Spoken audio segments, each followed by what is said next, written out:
असेल या सरकारवर विश्वास ठेवायचा तरी कसा?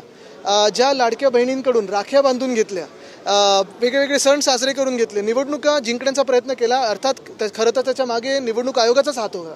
पण हे सगळं करून झाल्यानंतर, निवडणूक झाल्यानंतर लाडक्या बहिणींची यादी किती लाखांनी कमी केलेली आहे? त्याच्यात आता किती पैसे येतात? बरं, आता काय सांगतात की तुमच्या खात्यामध्ये पैसे आले कसे ह्याच्यावर चौकशी होणार, आणि सरकारी ज्या महिला आहेत त्यांनी कसं हे सगळं केलं?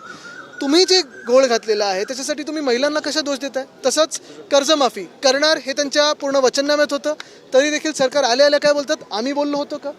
मुख्य गोष्ट हीच आहे की हे सरकार कुठचंही विश्वासू सरकार नाही आहे. हे पण पाहिलं असेल, कोणावरही विश्वास ठेवू शकत नाही असं सरकार आहे. मी मेट्रो पण स्लॅब पडली, समृद्धी महामार्ग स्लॅब पडलं, आज कोस्टल रोडवर ॲक्सिडेंट झालेला आहे.